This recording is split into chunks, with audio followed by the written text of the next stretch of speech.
अस्सलामु अलैकुम मुअज़्ज़ज़ ख़वातीन व हज़रात, इस तरह की प्यारी प्यारी वीडियो देखने के लिए हमारे चैनल को सब्सक्राइब करें और बेल के आइकॉन को दबाएं ताकि आपको हमारी वीडियो सबसे पहले मिलती रहे।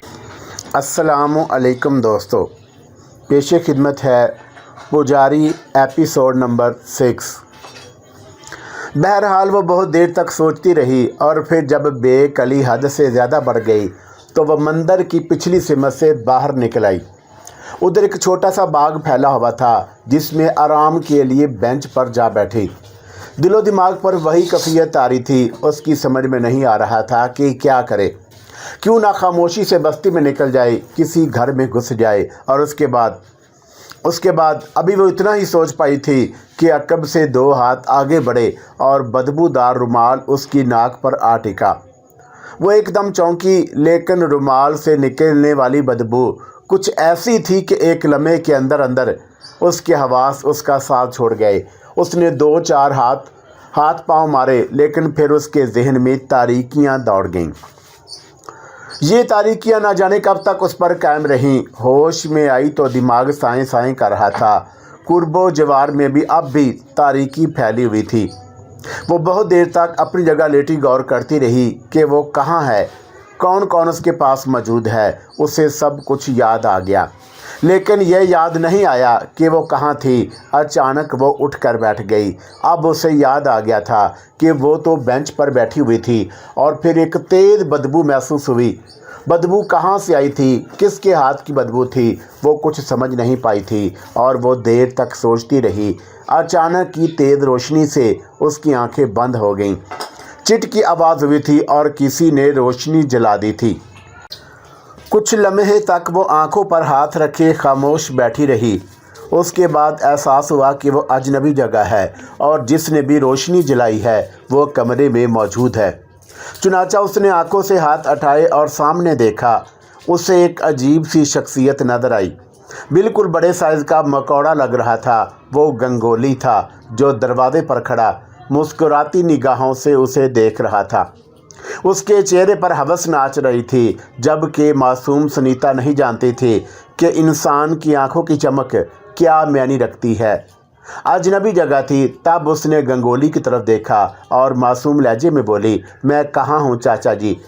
गंगोली मुस्कुराता हुआ उसके करीब पहुँच गया। मेरे घर में, और चाचा नहीं हूँ मैं तेरा, समझी। वो तो मैंने तुम्हें ऐसे ही कह दिया था, तुम्हें चाचा जी। ज़ाहिर है कि तुम मेरे चाचा कैसे हो सकते हो, मगर ये जगह कौन सी है। मैंने कहा ना कि मेरा घर है। चाचा जी, मेरा नाम सुनीता है, मैं जानता हूँ। मैं मंदिर में रहती हूँ, ये भी जानता हूँ। पिंडत प्रसाद मुझे जानता हूँ, सब जानता हूँ। ये बता कि तू मेरे बारे में क्या जानती है। क्या बताऊँ, कुछ नहीं जानती। मैंने तुम्हें पहली बार देखा है और मुझे ताज्जुब है कि तुम मुझे यहाँ क्यों ले आए हो। मैं बाग में बैठी हुई थी मंदिर के पीछे। छोड़ो इन बातों को, तू एक बात तो बता मुझे। हाँ पूछो। और कुछ कह ले। चाचा जी नहीं कहते तो फिर क्या कहूँ तुम्हें। वो और कुछ कह ले। एक बात कहूँ। अचानक की सुनीता मुस्कुरा दी। हाँ हाँ बोल। गंगोली को उसकी मुस्कुराहट हौसला अफजा महसूस हुई। मेरा दिल चाहता है कि तुम्हें मकौड़ा कहूँ। क्या मकौड़ा? सुनीता बोली और खिलखिलाकर हंस पड़ी। एक लम्हे के लिए तो गंगोली का मुंह बिगड़ गया था, मगर हंसती हुई सुनीता को देखकर उसके अंदर की शैतानी ख्वाहिश उभर आई। वो आगे बढ़ा और सुनीता के करीब बैठ गया। तेरा जो दिल चाहे कह ले, और तू है ही इतनी सुंदर कि तेरे मुंह से कोई बात बुरी नहीं लगती। तूने आईना देखा है कभी? हूँ चाचा जी। चाचा जी चाचा जी कहकर मेरा दिमाग ख़राब कर रही है। गंगोली है मेरा नाम, गंगोली कह ले मुझे। चाचा जी मत कह मुझे। ये ठीक है गंगोली महाराज। हाँ ये हुई ना बात। हाँ तो मैं तुझसे कह रहा था कि तूने कभी आईना देखा है? बहुत बार। कभी अपना सुंदर चेहरे को देखा है? आईने में मुझे अपना चेहरा ही नज़र आता है, सुनीता बोली। कभी अपने शरीर को देखा है आईने में? लो, आईना इतना छोटा होता है और शरीर इतना बड़ा। आईने में शरीर को कैसे देख सकूँगी? मेरे पास एक बहुत बड़ा आईना है और ऊपर से नीचे तक तू अपने आप को देख सकती है। इतना बड़ा आईना? हाँ। कहाँ है? आ मैं तुझे दिखाऊं। गंगोली ने अपने शैतानी अमल को जारी रखते हुए कहा, पर मैं अपने शरीर को देखकर करूँगी क्या? अरे देख तो सही, भगवान ने इतना सुंदर बनाया है तुझे। वो तो चलो सब ठीक है, देख लूँगी मैं, पर तुम ये बताओ कि गंगोली महाराज कि मैं यहाँ कैसे आ गई। मैं तो मंदिर में रहती हूँ, ये जगह मंदिर से कितनी दूर है? ज़्यादा दूर नहीं। मैंने सोचा कि रोज़ाना तू मंदिर में रहती है, मंदिर में सोती है, आज ज़रा अलग जगह रह जाए तो क्या हर्ज है? मगर पंडित जी मुझे तलाश कर रहे होंगे तो क्या हर्ज है? कह देना कि ज़रा घूमने फिरने गई थी। नहीं नहीं, मैं पंडित जी से इजाज़त लिए बगैर कहीं नहीं जाती, वो नाराज़ होंगे। अब तुम ऐसा करो कि मुझे बाहर जाने का रास्ता बताओ। बता देंगे, चली जाना, परेशानी की क्या बात है? गंगोली ने कहा और उसे देखने लगा। फिर बोला कि मुझे तो तेरा ये शरीर बड़ा ही प्यारा लगता है, पर तू मेरी बात ही नहीं मान रही। गंगोली उसके करीब आ बैठा और सुनीता की आंखें उसकी गर्दन पर पड़ीं और उसकी गर्दन की एक रग बुरी तरह फूल रही थी और उससे खून की रवानी जारी थी। अचानक सुनीता के दिल में वही कैफियत बेदार हो गई, वही अजीब सी कैफियत जो खून की प्यास होती है, और उसके अंदर ये कैफियत जड़ पकड़ती गई और अब वो गंगोली को अजीब सी निगाहों से देख रही थी। और फिर उसकी लरजती हुई आवाज़ उभरी, गंगोली जी महाराज। हाँ बोल क्या कह रही है? गंगोली को उसकी लरजती हुई आवाज़ पर कुछ और ही शुबा हुआ था। मेरे करीब आएँ आप, सुनीता उखड़ते हुए लहजे में बोली और गंगोली के दांत बाहर आ गए और वो हंसता हुआ उसके करीब पहुंचा और बोला, भाई आ गए, तू कहे और हम तेरे करीब ना आए? गंगोली बोला, और करीब महाराज। ले और करीब आ गए। गंगोली अब बिल्कुल उसके करीब पहुंच गया था। सुनीता की आंखों में खून की सुर्खी लहराने लगी थी, लेकिन गंगोली उसे कुछ और ही समझ रहा था। अचानक सुनीता के दोनों हाथ आगे बढ़े तो गंगोली ने भी अपने दोनों हाथ आगे बढ़ा दिए और फिर उसके बाद जो कुछ हुआ वो गंगोली के फरिश्तों के तस्वर में भी नहीं था। सुनीता ने उसकी बगलों में हाथ डालकर उसका सर पीछे से पकड़ लिया और उसके दोनों कान सुनीता के हाथ में आ गए। उसने पूरी कुव्वत से उसकी गर्दन पीछे की तरफ मोड़ी और गंगोली घबराई हुई आवाज़ में बोला, अरे अरे अरे ये क्या कर रही है? लेकिन दूसरे ही लम्हे सुनीता के दांत गंगोली की उभरती हुई रग में प्युसत हो गए। गंगोली ने चीखना चाहा और उसकी चुंगल से निकलना चाहा, मगर मासूम नाजुक कोमल सी लड़की इस वक्त एक डायन बन चुकी थी। उसने गंगोली को ज़मीन पर लिटा दिया और उसके बाद उसकी हर जदोजहद बेकार होती चली गई। सुनीता ने उसके गर्दन की रग उधेड़ डाली और अब वो उसे अपने दांतों में चबा रही थी। गर्दन से उबलता हुआ खून गट गट करके पी रही थी। गंगोली ने पूरी कुव्वत से उसे अपने ऊपर से हटाना चाहा, लेकिन सुनीता को हटाना उसके बस की बात नहीं रही थी। सुनीता के बेहानक नोकीले और तेज़ दांत उसके पूरे जिस्म को उधेड़ रहे थे। गर्दन, बाजू, सीना, हर जगह से उसका गोश्त सुनीता ने बिल्ली की तरह नोचा था और बिल्ली की तरह चपड़ चपड़ करके उसको चबाकर खा रही थी। उसके साथ वो लंबी जुबान से खून को चाटती भी जा रही थी और उसके चेहरे पर इस वक्त इंतहाई दहशतनाक कैफियत तारी थी। गंगोली जैसे 10 आदमी भी अब उसकी कुव्वतों का मुकाबला नहीं कर सकते थे। गंगोली की आंखें फट गईं, उसकी सारी हवस उसकी आंखों से निकल गई थी। थोड़ी देर बाद उसका बेजान जिस्म पड़ा हुआ था। अब सुनीता इत्मीनान से उसके जिस्म के हिस्सों से गोश्त काट काट कर खा रही थी। थोड़ी देर बाद उसने अपने आप को पुरसकून महसूस किया। जो बेकली बेचैनी उस पर तारी थी वो आहिस्ता आहिस्ता दूर होती चली गई। वो एकदम पीछे हट गई और गंगोली के खून के धब्बे उस पर नहीं पड़ने पाए थे, क्योंकि उसने उसका मौका ही नहीं दिया था। फिर भी उसने अपना भरपूर जायजा लिया। यहाँ रुकना अब ख़तरनाक है। उसने गंगोली की लाश को देखा जिस पर से जगह जगह से गोश्त गायब था। चुनाचा वो पीछे हटी और आहिस्ता से चलती हुई घर के दरवाजे से बाहर निकल आई। मंदिर का रास्ता तलाश करने में उसे खासी दिक्कत पेश आई थी, लेकिन इस वक्त वो बहुत ज़हीन हो रही थी। आहिस्ता आहिस्ता चलती हुई वो आखिर मंदिर पहुंच गई और थोड़ी देर के बाद वो अपने बिस्तर पर थी। फिर उसे ऐसी पुरसकून नींद आई थी, ऐसी नींद उसने पहले कभी नहीं आई थी। दूसरी तरफ गंगोली अपनी ज़िंदगी खो बैठा था और उसकी तमाम हवसनाकियों का बदला उसे मिल चुका था। यहाँ तक कि दूसरे दिन चंद्रनाथ, जिसने रात को यह कारनामा सर अंजाम दिया था, अपना बकिया मुआवजा वसूल करने के लिए गंगोली की जन्म चल पड़ा। वैसे तो उसने क्लोरोफार्म सुंघाकर सुनीता को बेहोश किया था, लेकिन फिर भी उसे इस बात का खौफ था कि कहीं किसी ने उसे देख ना लिया हो। बहरहाल दौलत के लिए उसके अपने हिसाब से सब कुछ किया जा सकता था और उसने ऐसा ही किया था। गंगोली के दरवाजे पर पहुंचा। ये पता नहीं उसे कि उसके बाद गंगोली ने क्या किया। सुनीता को गंगोली के घर तक पहुंचाना चंद्रनाथ का काम था और उसके बाद बाकी तमाम जिम्मेदारी खुद गंगोली की थी। गर्ज ये कि वो गंगोली के दरवाजे पर पहुंचकर दरवाजे की कुंडी बजाने लगा। 1 बार, 2 बार, 3 बार, 4 बार, लेकिन अंदर से कोई आवाज़ सुनाई नहीं दी। उसने दरवाजे को थोड़ा सा दबाकर देखा, दरवाज़ा खुला हुआ था और उसने अंदर कदम रखकर आवाज़ दी, गंगोली जी क्या छुप गए? भाई मेरे बाकी पैसे तो अदा कर दो। गंगोली, ए गंगोली। और फिर कोई आवाज़ सुनाई नहीं दी। वो अंदरूनी कमरे तक पहुंच गया और यहाँ भी उसने दरवाज़ा खोल कर देखा, अंदर झांका। कमरे के नीम तारीक माहौल में उसे गंगोली ज़मीन पर पड़ा हुआ नजर आया और उसने हैरत से आंखें फाड़ फोड़ कर इधर उधर देखा, फिर 2 कदम आगे बढ़ा, झुक कर गंगोली को देखा और फिर उसके बाद उसके हलक से एक भयानक आवाज़ निकल गई। गंगोली की गर्दन उधरी हुई थी, जगह जगह से उसके बदन का गोश्त गायब था। रुखसार के सुराखों के अंदर से दांत झांक रहे थे। चंद्रनाथ के हलक से एक दहशतनाक चीख निकल गई और वो पलटकर बाहर की तरफ भागा और गंगोली के दरवाजे से निकलकर दूर तक दौड़ता चला गया और उसके सीने में सांस नहीं समा रहा था। ये क्या हुआ? और गंगोली को तो जैसे किसी भेड़िए ने उधेड़ कर रख दिया है। ऐसा कैसे हो गया? बात समझ में नहीं आ रही थी। बहुत ही खौफनाक सूरत हाल थी।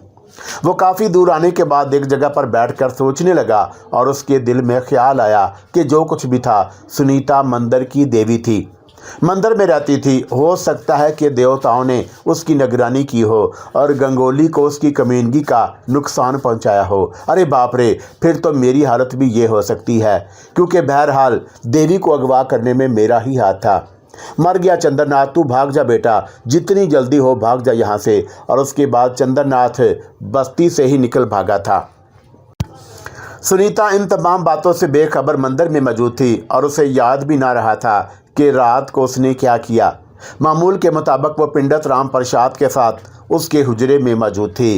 राम प्रसाद का काम रात को शुरू होता था और सुबह की पूजा से फारिग हो गए थे। बद्रीनाथ के रोंगटे खड़े हुए थे। हालांकि 14 तारीख को वो खुद एक भयानक दरिंदा बन जाता था, लेकिन इस वक्त वो अपने आपे में नहीं होता था। उसे नहीं मालूम होता था कि उस वक्त वो क्या कर रहा है। जिंदा इंसानों को बेदर्दी से चीड़ फाड़ कर ज़िंदगी से महरूम कर देना उसका दिलचस्प मशगला होता था। उसे अपने इस अमल से फारग होकर जब वो इंसानी शक्ल में आता था तो ज़िंदगी उसे बहुत खूबसूरत लगती थी और उसे अपने वजूद में खूबसूरती की बिजलियाँ कूदती महसूस होती। लेकिन इस वक्त सनालिया की ज़ुबानी सनीता की वहशतनाक दास्तान सुनकर वो दहशत से कांप रहा था और उसके मुंह से निकला, हे भगवान, वक्त कैसी कैसी कहानियाँ बना देता है। सनालिया ने चौंक कर उसे देखा और उसका चेहरा एकदम भयानक हो गया था और वो गुस्से में उसे घूरती हुई बोली, क्या कहा तुमने? बद्रीनाथ चौंक पड़ा। क्या कहा तुमने? सनालिया उसी लहजे में बोली, मैंने कुछ कहा क्या?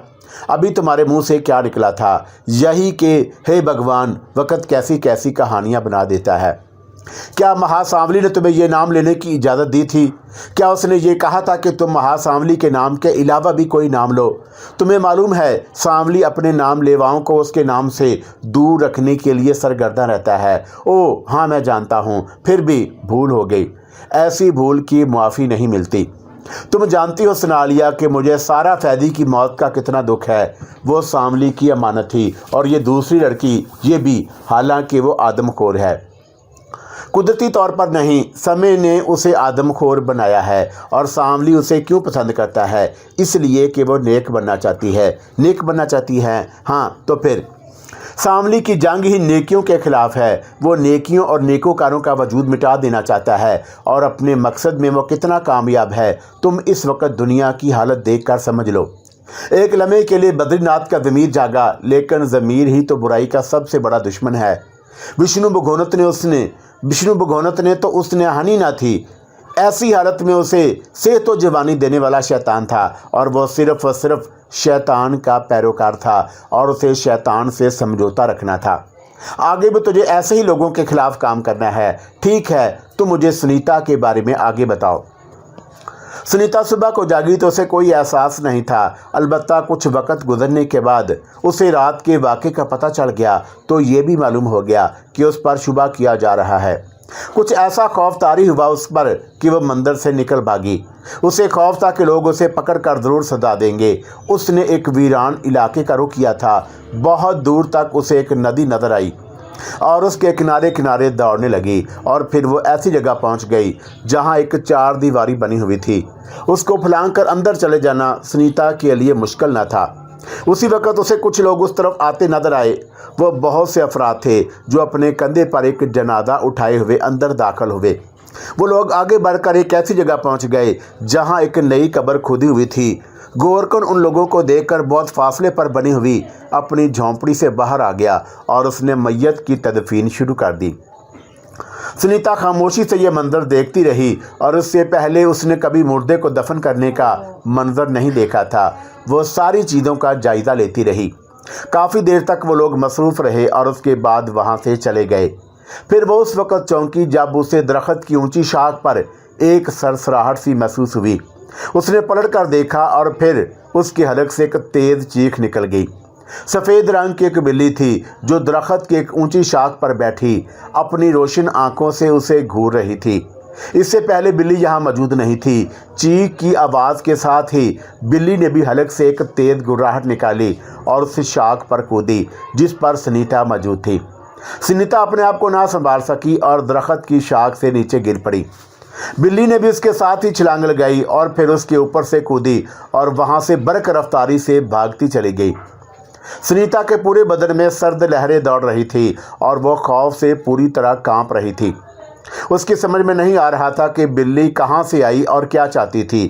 दरख्त से गिरने की वजह से उसके बदन को चोट भी लगी थी। बहुत देर तक वो खौफ व दहशत की आलम में पड़ी रही। बड़ा अजीबो गरीब माहौल हो गया था। मुर्दे को दफनाने वाले वापस जा चुके थे। सुनीता देर तक अपनी जगह पड़ी रही। फिर वो उठी और अंदाज़ा लगाने लगी कि उसके बदन के किसी ऐसे हिस्से को चोट तो नहीं लगी जिसकी वजह से उठना मुश्किल हो जाए, लेकिन ऐसी कोई चोट नहीं थी। फिर भी घुटनों में काफ़ी दर्द महसूस हो रहा था। हाय राम, किस मुसीबत में पड़ गई हूँ, अब क्या करूँ, कहाँ जाऊँ। वैसे मेरा यह अंदाज़ा तो गलत निकला कि वो लोग मेरी तलाश में आए थे। वो तो अपने किसी मुर्दे का क्रियाक्रम करने आए थे, मगर ये लोग शमशान घाट में अपने मुर्दे जलाते क्यों नहीं हैं? ऐसे ज़मीन में रखकर क्यों जले जाते हैं? सुनीता के जहन में तजस्सुस जाग उठा। बस दोहरी शख्सियत की मालिक थी वो, और जब बचपन की मासूमियत जहन में उभरती तो एक मासूम बच्चे के अंदाज में सोचती, और जब एक खौफनाक और आदमखोर की हैसियत से अपनी फितरत में आती तो ऐसी खौफनाक बला बन जाती जिसे देखकर लोगों के कलेजे फट जाते। बहरहाल इस वक्त भी वो तमाम तर खौफ व दहशत और तकलीफ़ के बावजूद उसके जहन में इस ख्याल ने सर उभारा कि देखूं तो सही कि मुसलमान अपने मुर्दे को किस तरह ज़मीन में रख जाते हैं। उनका होता क्या है और ये अपने मुर्दे जलाते क्यों नहीं? हद नज़र खौफनाक सन्नाटा तारी था और ये तजस्सुस उस पर इस तरह गालिब ना हो जाता, वो इस मुर्दे का जायज़ा लेने के लिए उसके करीब ना पहुंचाती, तो यकीनी तौर पर ऐसे माहौल में इंसान का अपने ज़हन पर काबू रखना मुश्किल होता। मगर वो अजीबोगरीब फितरत की मालिक थी। वो उस कब्र के पास पहुंच गई जिसे वो लोग बनाकर गए थे। मट्टी हटाने में उसे कोई दिक्कत नहीं हो रही थी क्योंकि वह बिल्कुल नरम थी, और जो लोग उस लाश को दफन करके गए थे वो भी शायद जल्दी में थे। सुनीता के दिल में अब ये एहसास जड़ पकड़ गया कि ज़रा उस मुर्दे को देखे। वो कब्र के नज़दीक बैठी पूरी मेहनत से मट्टी हटा रही थी। जब कब्र का एक चौथाई हिस्सा खाली हो गया तो उसे एक पत्थर नज़र आया। ये पत्थर कब्र के किनारों पर रखा हुआ था। सुनीता ने इतनी जगह बना ली थी कि वो आसानी से उस पत्थर को हटा सके। चुनाचा उसने पत्थर पर उंगलियां फंसाईं और बड़ी मुश्किल से उसे हटाया। उसे सफ़ेद कपड़ा नज़र आ रहा था। सुनीता ने सोचा कि झुककर कपड़े को हटाए और मरने वाले को देखे। चुनाचा वो घुटनों के बल कब्र के सरहाने बैठ गई। उसके लंबे लंबे घटाओं जैसे बाल कब्र में लटक रहे थे। थोड़ा सा और नीचे झुककर उसने कपड़ा उठाया और अचानक ही उसे मुर्दे की तेज़ चीख सुनाई दी। उसके साथ ही मुर्दे ने दोनों हाथ ऊपर उठाकर उसके बाल पकड़ लिए थे। सुनीता के हलक से एक दहशतनाक चीख निकली और उस चीख के साथ साथ ही मुर्दे के हलक से भी धाड़ने की आवाज़ें बुलंद होने लगीं। कब्रिस्तान की पुरहोल फिजा में एक दहशतनाक अमल का आगाज़ हो गया था। सुनीता बहुत ताकतवर थी, लेकिन बालों की वजह से बेबस हो गई थी। फिर सबसे बड़ी बात ये कि माहौल इस कदर खौफनाक था। एक वीरान कब्रिस्तान में लेटा हुआ एक मुर्दा किसी के बाल पकड़े तो सूरत हाल क्या हो सकती है, उसका अंदाज़ा लगाया जा सकता है। इधर मुर्दा उसके बाल छोड़ने को तैयार ना था और उधर सुनीता अपने तौर पर ताकत लगा रही थी। बेमुश्किल वो थोड़ा सा ऊपर उठ नहीं पाई तो मुर्दे की कलाइयाँ उसके हाथ में आ गई और उसने पूरी ताकत से उन दोनों कलाइयों को पकड़ लिया। फिर उसके बाद उसने मुर्दे को कलाइयों से पकड़ कर उठाया और कब्र के नज़दीक ही ज़मीन पर दे मारा। सफ़ेद कफन से मुर्दे का चेहरा झांकने लगा। वो एक बूढ़ी औरत थी। लंबा चेहरा, मुड़ी हुई नाक, फटे फटे होंठ, दुबला पतला बदन, सफ़ेद बाल, लेकिन आंखें गहरी सुर्ख बिजली के बल्ब की तरह चमकती हुई। सुनीता ने अपना घुटना उसके सीने पर रखा और उसकी गर्दन दबा ली और फिर जब मुर्दे की गर्दन बहुत ज़ोर से दबी तो उसने सुनीता के बाल छोड़ दिए। सुनीता बफरी हुई उठ गई और उसने कई ठोकरें उस कफन पोश मुर्दे को मारी जो एक औरत थी। औरत के हलक से चीखें निकलने लगी। सुनीता को चौंका बहुत तकलीफ पहुंची थी और वो एक बेखौफ शख्सियत थी, इसलिए उसे अब मुर्दे पर सख्त गुस्सा आ रहा था। आखिरकार बूढ़ी औरत ने दोनों हाथ उठाए और उसकी हलक से फटी फटी आवाज़ निकली, बस बस, रुक जा रुक जा, तू कौन है और तुझे मुझसे डर नहीं लगा? कौन है तू? रुक जा, देख मैं कहती हूँ रुक जा, और इससे पहले कि मेरे दिल में तेरे लिए इंतकाम का जज्बा पैदा हो, रुक जा, मुझे इस तरह ना मार। एक मुर्दा वजूद को ठोकरें मारने से कुछ नहीं मिलता। सुनीता कांप रही थी और उसने दांत पीसते हुए बूढ़ी औरत को देखा और बोली, तूने मेरे बाल क्यों पकड़े थे? मैं भी एक मुश्किल का शिकार थी। अगर मैं तुझे आवाज़ देती, ये कहती कि मुझे कब्र से निकाल ले, तो तू खौफजदा होकर भाग जाती। तेरे बाल मैंने सिर्फ इसलिए पकड़े थे कि तू रुक जाए, मेरी बात सुन ले। अगर तुझे तकलीफ़ हुई है तो मैं तुझसे माफ़ी मांगती हूँ। मैं मुर्दा नहीं हूँ, मुझे ज़िंदा उस कब्र में दफन कर दिया गया था। मैं इस कब्र से निकलना चाहती थी और तूने मुझे उस कब्र से निकाला है। मैं तेरा शुक्रिया अदा करती हूँ और जो तकलीफ़ तुझे मेरे हाथों से पहुँची है उसके लिए तुझसे माफ़ी चाहती हूँ। आहिस्ता आहिस्ता सुनीता भी मुतदिल होती गई। कुछ लम्हे उसने खामोश रहने के बाद कहा कि तूने मेरे बाल बहुत ज़ोर से पकड़े थे। मजबूर थी, मैं मजबूर थी। तो अगर भाग जाती तो मुझे इस कब्र में दफन रहना पड़ता। वो लोग अपने मकसद में कामयाब हो जाते, आखिरकार मेरा वजूद ख़त्म हो जाता। कौन हो तुम? मुझे अपने बारे में बताओ। सुनीता अब पुरसकून हो गई थी। मेरा नाम जे वर्दी है। यूँ समझ लो कि दुनिया में अगर किसी औरत पर बेइंतहा मज़ालिम हुए हैं तो वो भी मुझसे ज़्यादा नहीं होंगे। अगर पूरी कहानी सुनाने बैठ जाऊं तो कितना वक्त गुजर जाए। बात असल में ये है, मगर नहीं, यहाँ से आगे बढ़। ये मुसलमानों का कब्रिस्तान है। कौन जाने कब कोई बूढ़ा आलम इधर निकल आए और हमें मुश्किलात का सामना करना पड़े। आ मेरे साथ आ। सुनीता की समझ में कुछ नहीं आया, लेकिन बहरहाल वो उस औरत के पीछे चल पड़ी। उसे खुद हर देवनाथ का खतरा था और वो सोच रही थी कि यहाँ से जितनी दूर निकल जाया जाए बेहतर है। हरदेवनाथ के हर कार्य अगर घोड़ों पर सवार होकर निकल गए और उसकी तलाश में दूर दूर तक बिखर गए तो उनका यहाँ तक पहुँचना मुश्किल नहीं होगा। जेवर्ती खामोशी से आगे का सफ़र तय करती रही और सुनीता उन भयानक लम्हात का तस्वर करती रही जो पेश आए थे। गंगोली का खून पीने के बाद सुनीता के वजूद में वो सारी ताकतें मौजूद थी जो उसे जिस्मानी तौर पर बेहद ताकतवर कर देती थीं। लेकिन बहरहाल सीने में दिल ही था जिसमें खौफ के साए रक्स करते थे। बहरहाल काफ़ी फासला तय करने के बाद बूढ़ी औरत एक जगह रुकी। उसने बहुत दूर इशारा करते हुए कहा, देखो इधर वीरानों में, दूर तक देख, कोई रोशनी नज़र आ रही है तुझे? सुनीता ने उस तरफ निगाहें दौड़ाईं तो उसे एक नहीं कई रोशनियां जलती हुई नजर आईं। वो बोली, हाँ मैं देख रही हूँ। वो मेरी बस्ती है और बस्ती से दूर एक झोंपड़ी बना रखी है मैंने, उसमें क़याम है मेरा, मगर मैं उधर नहीं जाऊंगी क्योंकि ये लोग जानते हैं कि मैं यहाँ रहती थी और अब भी इब्रार हुसैन को इस बात का इल्म है कि मैं मर चुकी हूँ और उन्होंने मुझे दफन करा दिया है। मगर वो बेवकूफ़ बूढ़ी औरत रुकी, फिर हंसने लगी।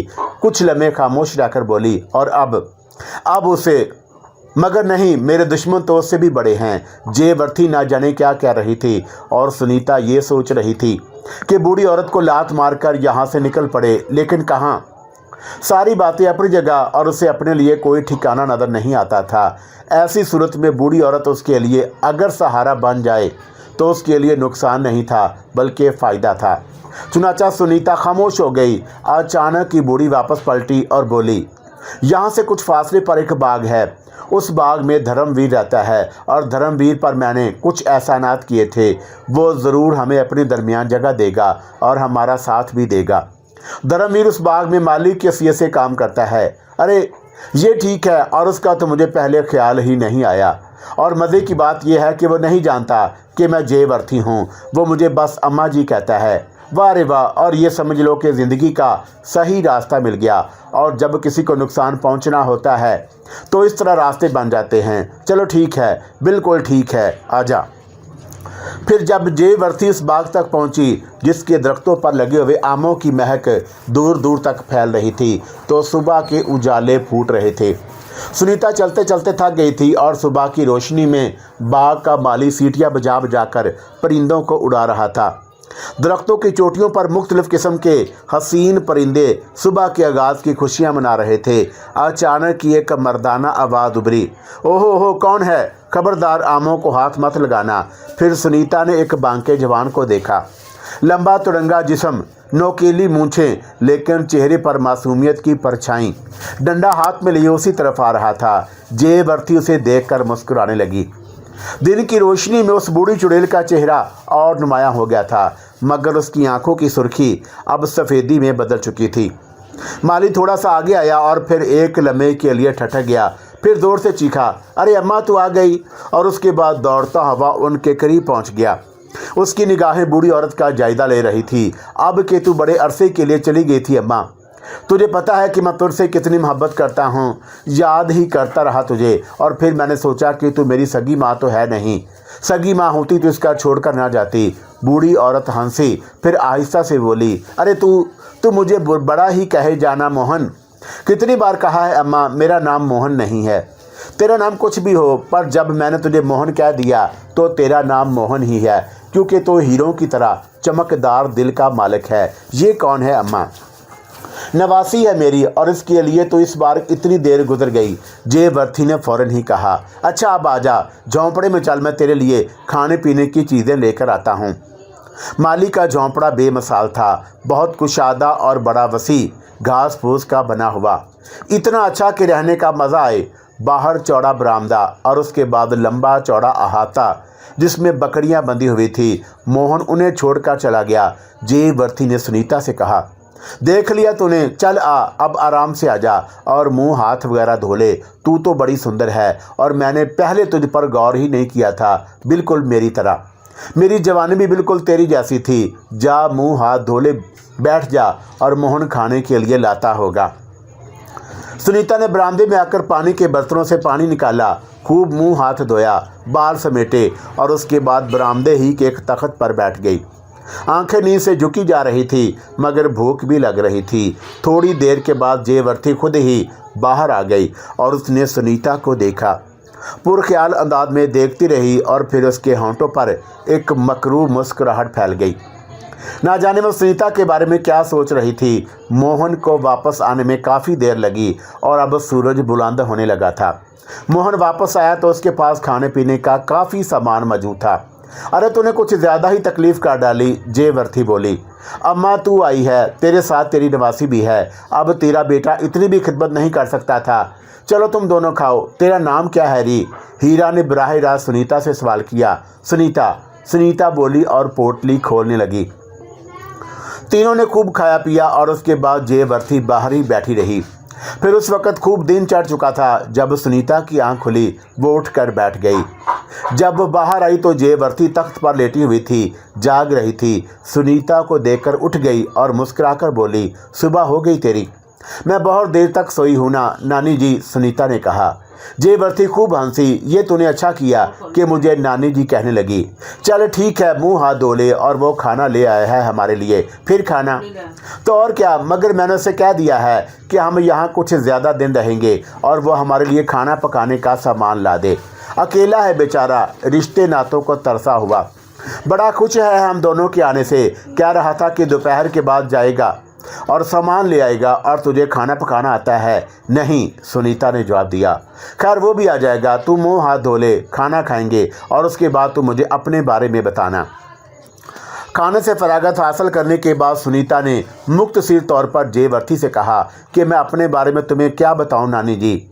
माता पिता मर गए, एक छोटी सी आबादी में रहती थी, वहां से भागे, रास्ते में ज़मींदार ने मेरे पिताजी को मरवा दिया। माताजी और मैं एक गार में बंद हो गए और उसके बाद बहुत अरसे के बाद जब मैं बाहर निकली तो माताजी मर चुकी थी और मैं बेसहारा हो गई थी। सुनीता ने मुख्तसर अंदाज में पूरी कहानी जयवर्ती को सुना दी। जयवर्ती पुरख्याल निगाहों से उसे देखती रही, फिर बोली, संसार में हलचल मचा सकती है तू, संसार में हलचल मचा सकती है। मासूम है, अपने आप को नहीं जानती, पर बड़ा ही अच्छा हुआ और भवानी माँ जो भी करती है अच्छा ही करती है। अब देखना कि तो हम काली के दास इस संसार को अकाल खंडर ना बना दें तो हमारा भी नाम नहीं। 6 कुंभों से बदला लेना है मुझे और उन 6 कुंभों ने जो जुल्म मुझ पर किया है तू सोच भी नहीं सकती। क्या थी मैं, क्या बना दिया उन लोगों ने मुझे। और फिर मैंने बहुत से मंत्र सीखे, उनसे जंग करने के बारे में सोचा तो मेरे दुश्मनों ने मुझे मुसलमान आलमों के हवाले कर दिया। उन्होंने मुझे कैद रखा और फिर जब मुझे अंदाज़ा हो गया कि अब उनकी कैद से रिहाई मुश्किल है तो मैंने मरने का ढोंग रचाया। सांस रोकना आता है मुझे, सांस रोक ली मैंने और जब उन्हें यह अंदाज़ा हो गया कि मैं मर चुकी हूँ तो उन्होंने अपने धर्म के मुताबिक मुझे कफन पहनाकर दफन कर दिया। लेकिन तूने एक बार फिर मेरा जीवन बचा लिया, ये तेरा एहसान है मुझ पर। ये कहानी फिर तुझे कभी ऐसे इत्मीनान से सुनाऊंगी। बस तू समझ ले कि एक संसार मेरा दुश्मन रहा और उस दुश्मनी में उसने क्या कर डाला मेरे साथ। मेरा हुलिया देख रही है, तू ऐसी नहीं थी, मैं ऐसी नहीं थी और मुझे ऐसा बना दिया गया और मुझे एक बार फिर तेरे रूप ने नया जीवन दिया है। अब जीवन से फ़ायदा उठाना मेरा काम है, छोड़ूंगी नहीं उन्हें और जिनसे बदले की भावना मेरे मन में परवान चढ़ रही है। एक बात बता सुनीता, क्या तू मेरा साथ देगी? बोल, मेरा साथ देगी तू?